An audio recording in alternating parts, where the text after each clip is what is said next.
오늘 우리에게 주신 하나님의 말씀 마태복음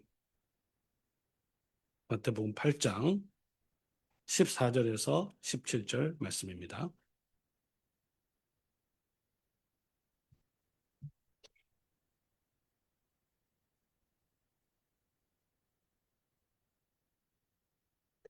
마태복음 8장 14절에서 17절에 있는 하나님의 말씀, 제가 낭독할 때 잘 들으시기 바랍니다.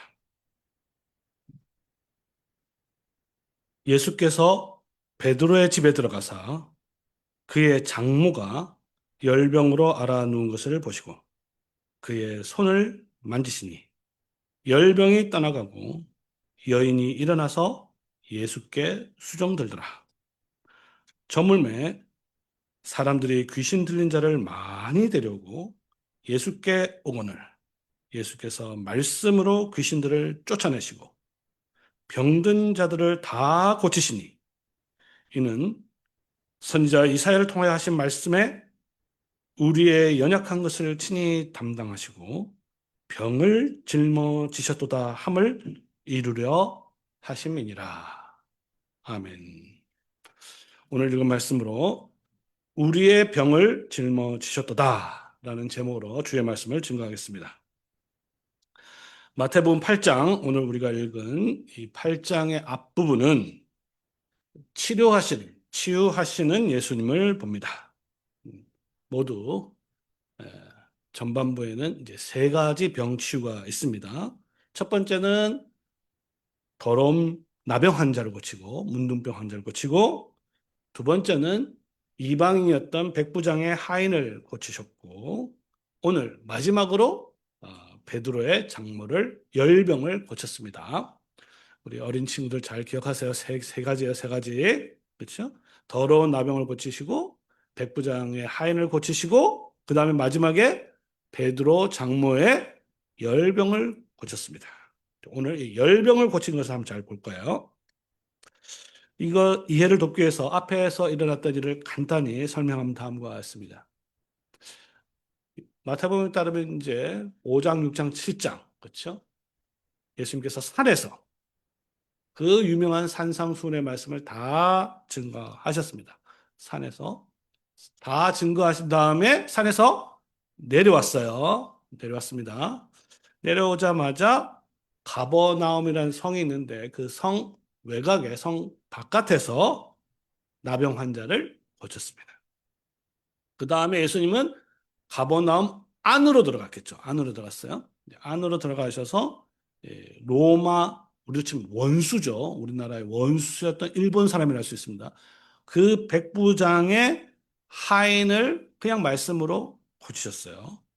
집에 들어가서 고쳐주겠다 했는데 집에 들어오지 말라 이랬거든요.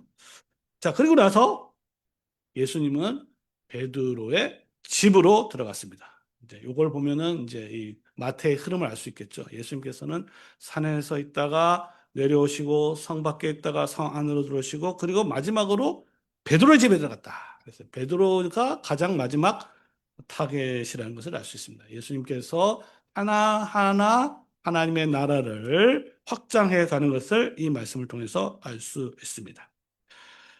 이 마태복음 초반에는 예수님의 치유 사역이 굉장히 많이 앞으로도 등장하고 있어요.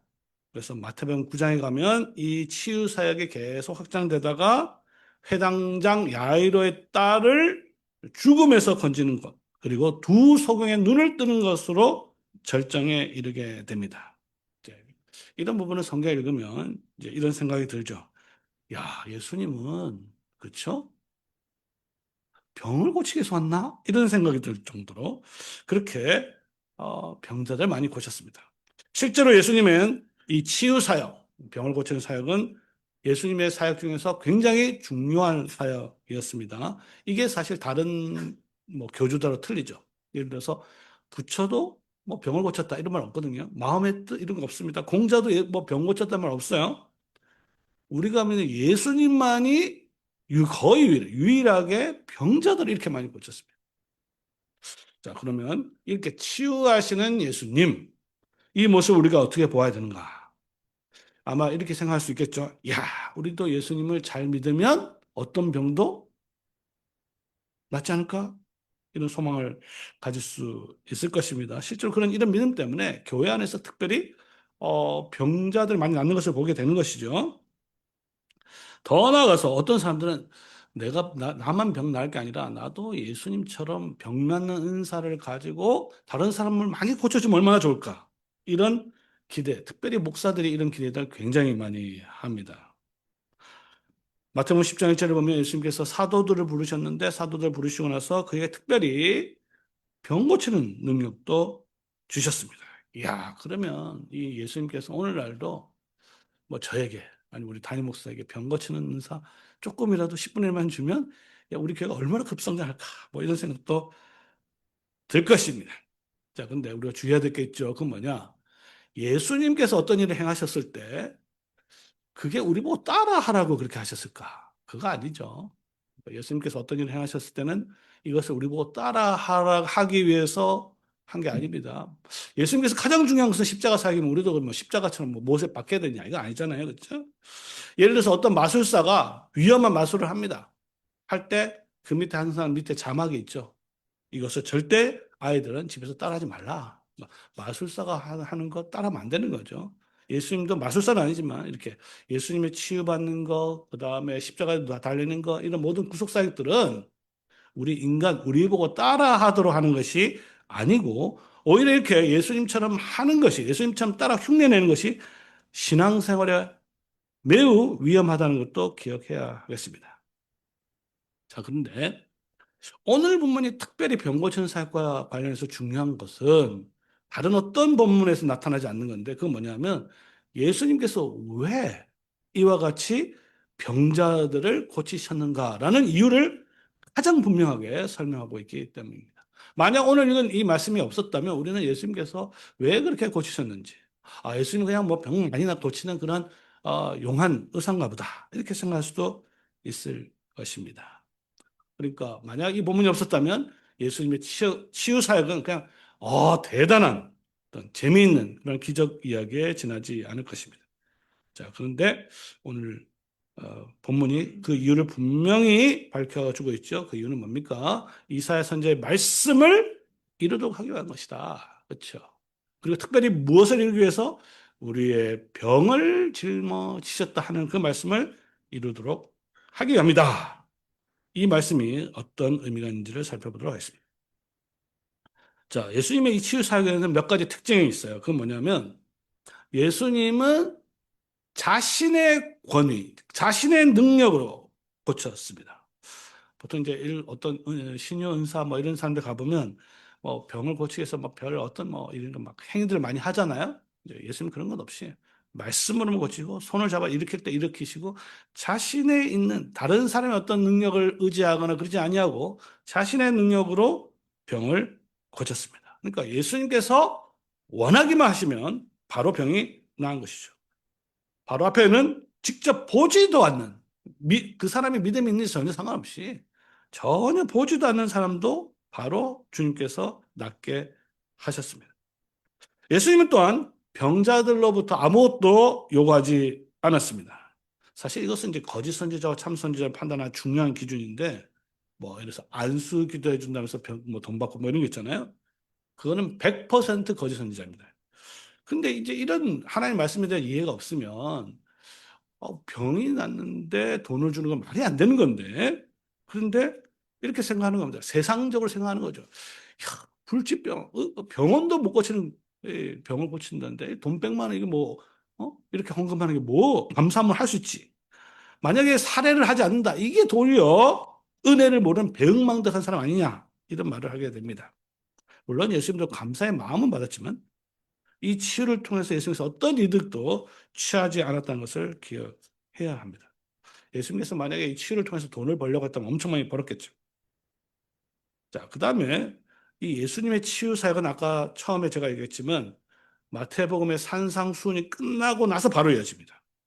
말씀 사역이 5장, 6장, 7장이고 8장, 9장은 치유 사역으로 이어지게 되는 것입니다. 이것은 메시아의 그리스도의 사역이 말씀 사역과 치유 사역이 분리되지 않는다는 것을 보여줍니다. 그러니까 예수님은 설교를 통해서 설교를 통해서 5장, 6장, 7장의 설교 주제는 뭐였냐면 간단합니다. 하나님의 나라가 뭐냐라는 것을 설교를 통해서 가르쳤고 이 치유를 통해서는 그 하나님의 나라가 실제로 임했다는 것을 증거하셨던 것입니다. 특별히 이제 하나님 나라가 임한 것은 무엇을 통해서 알 수 있냐면 첫 번째로 고친 게 누굴 고쳤냐?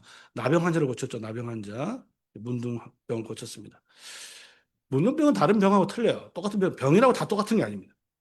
구약 성경에 보면 어, 이 레위기서 같은 데 보면 나병은 어떤 특징을 갖고 있냐면 그 나병에 걸린 사람도 더러울 뿐만 아니라 그 나병 환자를 만진 사람도 손을 대는 사람도 더러워지는 거예요. 근데 예수님께서는 어떻게 고치셨냐면 나병 환자는 손을 잡고 말씀을 고쳤어요. 그렇죠? 그러니까 나병 환자를 접촉했으면 구약 성경에 따르면 예수님도 더러운 사람이 되는 거잖아요. 근데 오히려 그 사람을 깨끗해 하신 것이죠. 그 이유는 뭐냐?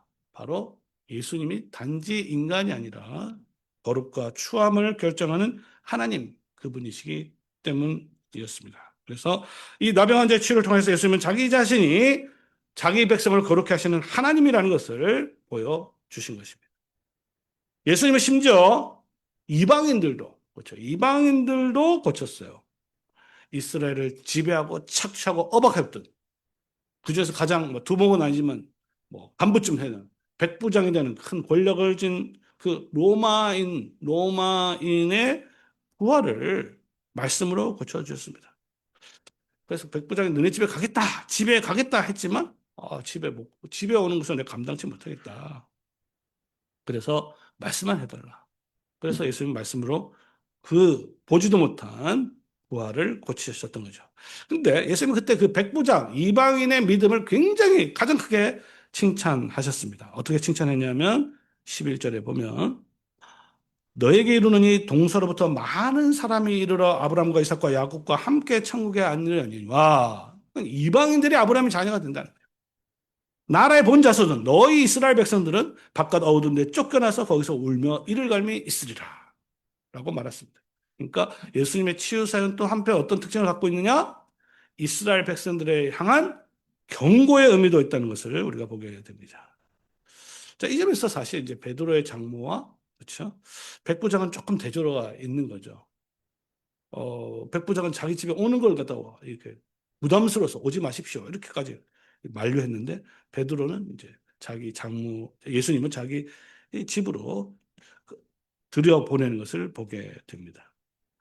자, 예수님께서 들어갔을 때 베드로의 집에 들어갔을 때 장모가 열병하라 누워 있었죠. 그리고 그것을 주님께서 고쳐 주셨습니다.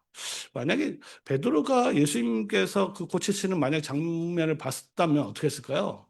예수님, 우리 집에 올 필요 없습니다. 백부장 고쳤듯이 우리 또 그냥 말씀하세요. 낫는 걸 난 믿습니다. 이렇게 했을 텐데 베드로는 그 정도 어떻게 보면 이방인들보다 믿음이 좀 떨어진 것을 보게 됩니다.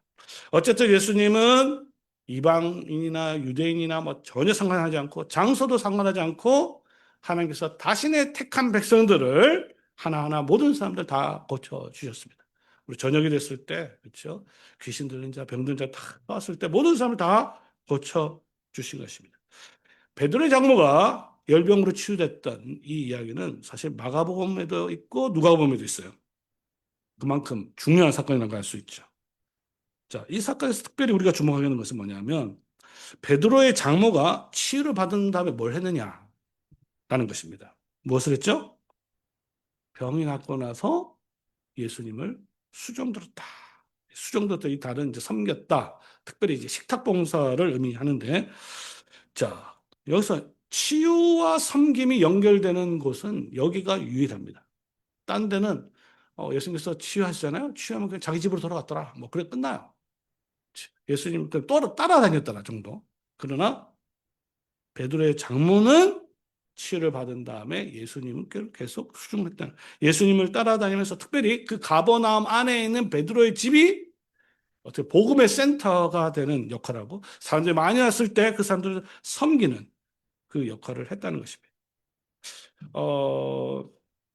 이 나이를 우리가 정확히 알 수는 없지만 베드로가 예수님과 비슷하다 보고 그럼 최소한 한 5, 60은 됐겠죠. 그러니까 여기 계신 우리 여성분들 중에서 나이가 한 50대 중반, 60대 된 분들이 이제 베드로의 장모쯤 되는 거죠. 나았어요. 하나님 복음을 듣고 경험을 하고 교회 와서 그 다음에 예수님을 수용들었다 이렇게 보면 되겠습니다. 이 점에서 베드로의 장모는 오늘날 교회를 섬기는 모든 여성들의 본보기다 이렇게도 말할 수 있겠습니다. 예루살렘으로 떠나기까지 이 베드로의 집은 예수님과 제자들의 사역의 중심지가 되었습니다. 간단히 말하면 교회였다. 그 당시 교회였다 이렇게 볼 수 있었는데 그것이 가능한 이유가 뭐냐?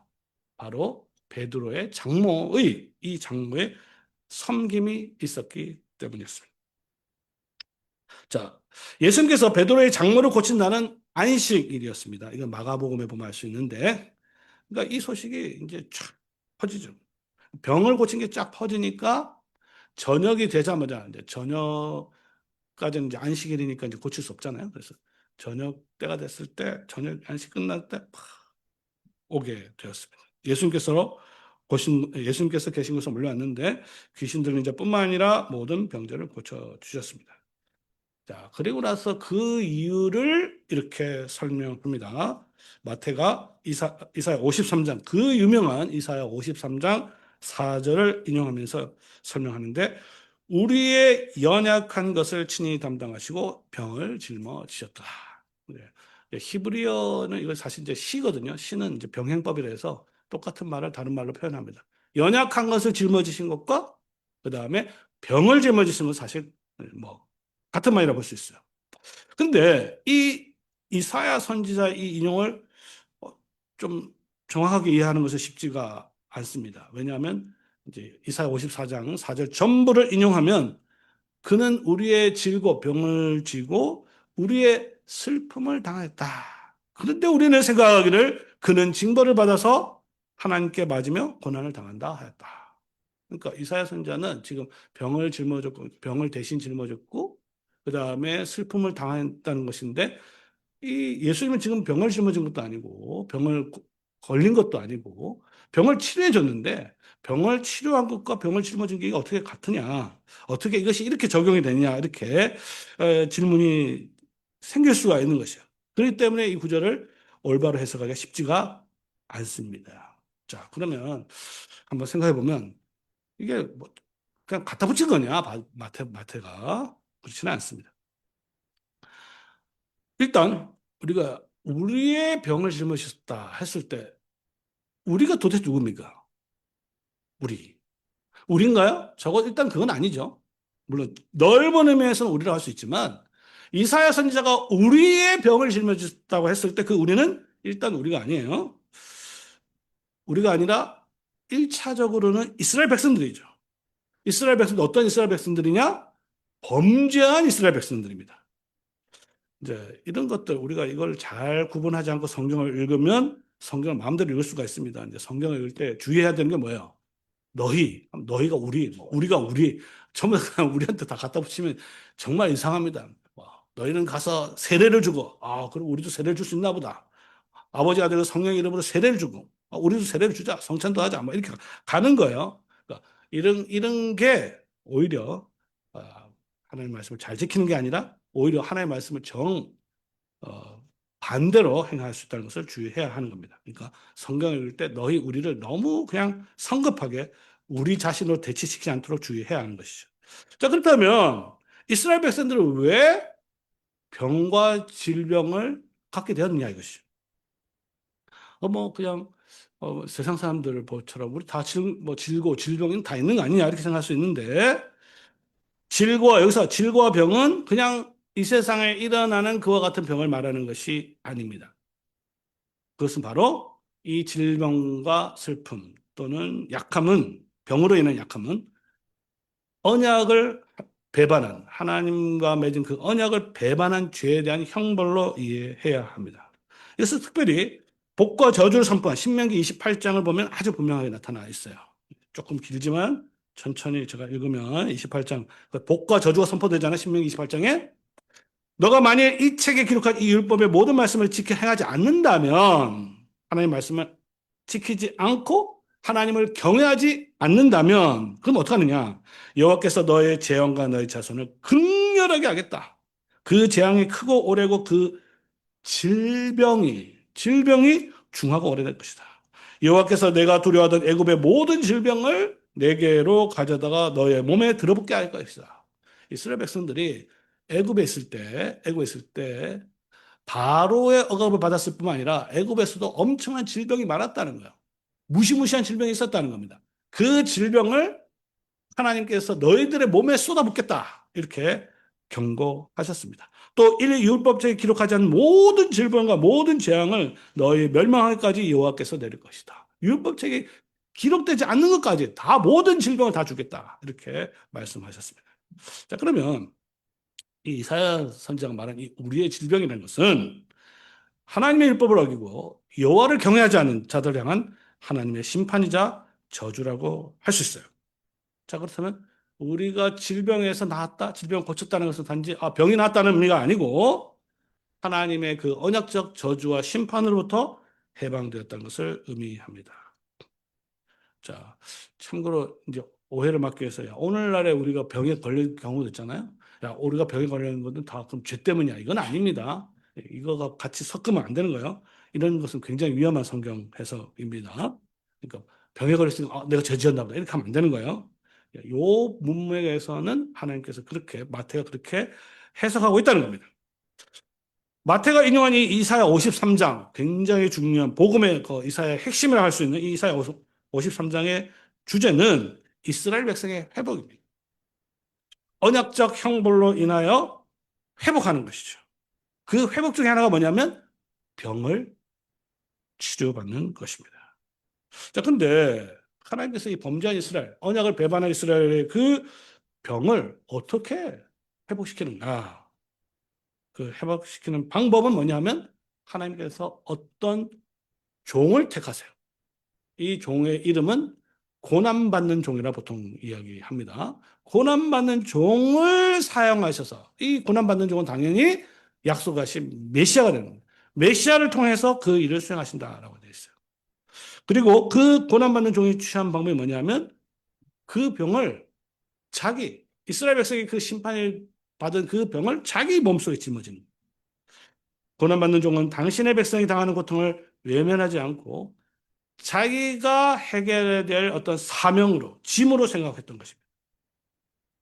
이 치유의 사역을 이제 언약의 회복, 또 배상으로 보는 것은 이 속건제라는 관점에서 보면 이해가 더 잘 될 수가 있어요. 우리 이제 중고등부 학생들 기억나는지 모르는데 구약에는 제사가 모두 몇 개가 있냐면 5개가 있습니다. 5개. 5개가 있는데 그 중에 마지막 하나가 뭐냐면 속건제가 있어요. 속건제. 이 속건제는 다른 제사하고 틀린 게 뭐냐면 반드시 어떤 배상이 취해져요. 회복과 배상을 이루어져야 되는 거예요.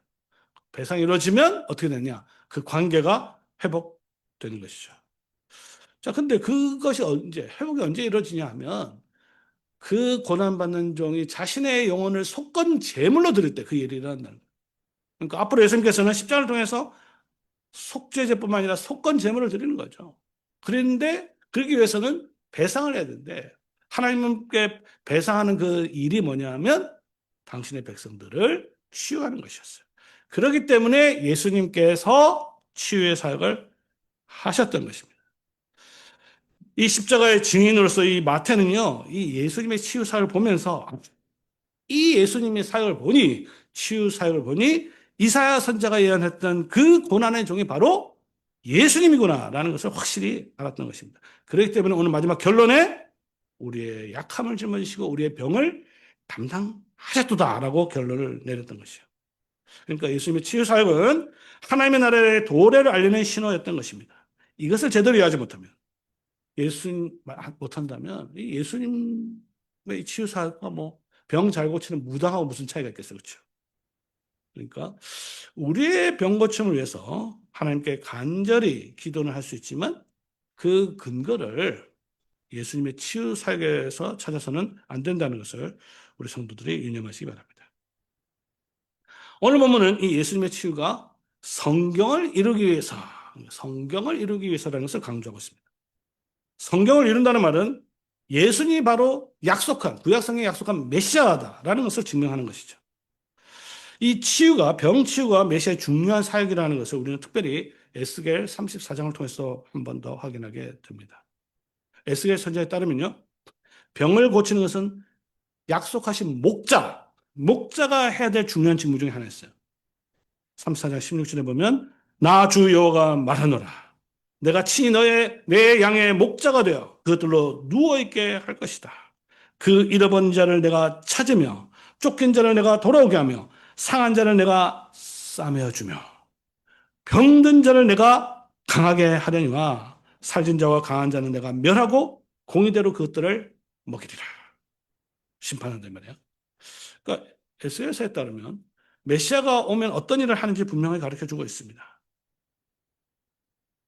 메시아는 오시면 무슨 일을 하냐? 목자가, 친히 이스라엘 목자가 된다. 그 중에 어떤 일을 하느냐? 상한 자의 상처를 싸매어주고 병든 자를 강하게 하신다. 반대로 부유한 자와 강한 자는 멸하실 것이다. 그렇게 하는 이유가 뭐냐? 바로 하나님 나라의 정의를 세우기 위해서입니다. 근데 여기서 이제 살찐 양, 강한 양은요, 뭐 부자긴 부자인데 그 일반적인 부자가 아니라 그 앞에 문맥을 보면 좋은 꿀을 자기 혼자 다 먹고 남은 풀은 다른 양들이 못 받게 막 짓밟아 버리는 거예요. 맑은 물을 마신 다음에 또 나머지는 또 발로 다 꾸정물로 만들어 버리는 거예요. 그런 부하지만 악한 양, 그 악한 양을 심판하겠다라는 것입니다. 옆구리와 어깨로 약한 양을 밀어내고 뿔로 들이받는 그와 같은 양들 하나님께서 심판하신다는 것이었습니다. 이 누구냐? 예수님 당시에는 기득권을 가지고 참된 신자를 압제했던 자들, 바리새인들, 사두개인들, 헤롯 당원들, 이들은 자기만 배불리고 굶주린 양들에 대해서 아무런 관심 가지지 않고 그러고 나서 하나님의 말씀을 가지고 자신의 유익을 쌓는 자들이었습니다. 그들은요, 예수님께서 귀신 쫓아내는 거 봤어요. 병자 고침 받는 거 봤습니다. 이거 다 본 거예요. 실제로 듣고 보았습니다. 그들은 성경을 잘 알았기 때문에 누가 봐도 예수님이 바로 고난의 종이라는 것을 알았습니다. 그리고 이사야 53장이 성취됐다는 것을 알았어요. 몰라서 한 거 아닙니다. 그러나 그들은 그들을 믿지 않고 받아들이지 않고 오히려 그것을 가지고 꼬투리를 잡아서 고소할 궁리만 했던 자들이 바로 바리새인과 사두개인과 헤롯 당원들이었어요. 자, 성도 여러분, 이 병자를 치유하신 예수님 사역 속에서 우리는 하나님의 나라의 원리를 보게 됩니다. 병자를 치유하심으로 예수님은 선자 이사야가 예언한 고난의 종 메시아라는 것을 증명하셨습니다. 그리고 그 메시아는 앞으로 백성들의 죄를 짊어지심으로 우리를 하나님의 심판에서 해방하셨습니다. 이를 통해서 예수님은 하나님의 의가 무엇인지, 하나님 나라의 의가 무엇인지를 보여주었어요. 그 중에 하나가 뭐냐? 병자를 고치고 강하게 하는 것이 하나님의 의입니다. 세상에는 뭡니까? 세상에는 자기의 힘과 능력에 따라 사는 게 정의라고 가르치는 거예요. 그게 틀린 것도 아닙니다. 어떻게 보면. 그러나 그것만 있으면 어떻게 되냐? 자신의 힘과 능력에 따라 사는 게 정의다라고 가르치는 그 세계 속에는 약한 자들, 병든 자들의 설당이 설 곳이 없어지는 거예요. 그런 사회와 나라에서는 병든 자들, 약한 자들은 절망 속에서 살아갈 수밖에 없는 것이죠. 자기 잘못만 잘 먹고 잘 살면 된다. 이 악한 양들, 하나님 나라에서 용납될 수 없습니다. 우리 주님께서는 약한 자를 강하게 하시고 병든 자를 고쳐주심으로 하나님의 나라와 세상의 질서가 얼마나 다르다는 것을 보여주었습니다. 세상의 왕은 힘으로 다스리지만 하나님의 나라의 왕이신 예수님은 긍휼로 다스리십니다. 이 나라를 실현하시기 위해 예수님은 이 치유의 사역을 친히 기꺼이 담당하신 것입니다. 자, 말씀을 정리하도록 하겠습니다. 성도 여러분, 마태복음의 주제는 간단합니다. 하나님 나라예요. 하나님. 따라서 예수님은 하나님의 나라의 왕이라는 사실을 늘 기억해야 하겠습니다. 오늘은 그 나라의 왕이 누구에게 관심을 가졌느냐를 알게 되었습니다. 우리 주님은 특별히 약한 자들, 그 중에서도 병든 자들에게 관심을 가지시는 분입니다. 그들에게 관심을 가진다는 것을 확실하게 보여주기 위해서 그 병들을 친히 짊어지고 그리고 치유해 주셨습니다. 그리고 찾아오는 모든 자들을 고쳐 주셨습니다. 오늘 보면 특별히 예수님의 이 권세에 대해서 주목하게 됩니다. 이 권세라는 단어가 굉장히 많이 나오는데 왕으로 오신 우리 주님은 권세가 있는 분이었어요. 세상 권세가 아니라 주께서 말씀을 전할 때 권세 있게 증거하셨습니다. 그리고 그것을 듣고 사람들이 놀랐어요. 주님은 그 권세를 가지고 약한 자와 병든 자를 위해서 사용했습니다. 그 결과 병든 자들이 소생함을 얻고 약한 자들이 강함을 얻게 되었습니다. 더 나아가 마지막 예수 십자가에서 이 십자가를 지심으로 우리가 감당해야만 하는, 그냥 감당할 수 없는 그 죄의 짐을 짊어지셨습니다. 병은 말씀으로 고칠 수 있지만 죄는 말씀으로 고칠 수 있는 게 아니에요. 십자가의 저주 형벌을 자기 몸에 짊어지셔야 우리 죄가 용서함을 얻게 되는 것입니다. 우리의 왕이신 예수님은 병을 짊어지셨습니다. 특별히 십자가를 통해 죄의 짐을 짊어지셨습니다. 이를 통해 우리는 죄의 값으로 배상하셨고, 예수님 우리의 죄를 값을 배상하셨고, 그리고 그 결과 하나님의 관계가 회복되었습니다. 이 복음의 진리는 우리로 하여금 교회 안에 있는 약자들, 약한 자들, 특별히 믿음이 약한 자들을 돌아보게 합니다. 성도 여러분, 우리 안에도 강한 자가 있고 약한 자가 있는 겁니다. 누가 약한 자입니까? 우리 안에서 병든 자도 약한 자겠죠. 그러나 가장 약한 자들은 우리 자녀들이 가장 약한 자들. 이 약한 자들을 잘 가르치고 잘 길러내는 것이 우리가 짊어져야 될 짐입니다. 또 신앙생활 한 지 얼마 안 된 사람들, 그들도 약한 자입니다. 그들 돌아보고 관심을 가져야 되는 겁니다. 우리 교회 새로운 얼마 되지 않은 자들도 약한 자입니다. 그들에 대한 관심도, 그 관심을 가져서 돌보는 것도 그 짐을 지는 것입니다. 누가 이 일을 잘할 수 있겠습니까? 누가? 바로 죄와 병에서 실제로 나음과 해방을 얻은 자들입니다. 그들의 섬김을 통해서, 이 장모의 섬김을 통해서, 복음의 섬김을 통해서 이 능력이 나타나게 되는 것입니다. 오늘 말씀을 통해서 우리 성도들이 병으로부터 해방되고, 그래서 우리 안에 있는 약한 자들의 짐을 짊어져서 하나님의 복음 사역에 날로 왕성되는 복을 계속 누리시기를 성부와 성자와 성령의 이름으로 축원합니다. 아멘. 이제 들은 말씀을 가지고 하나님께 우리가 다 같이 기도하도록 하겠습니다.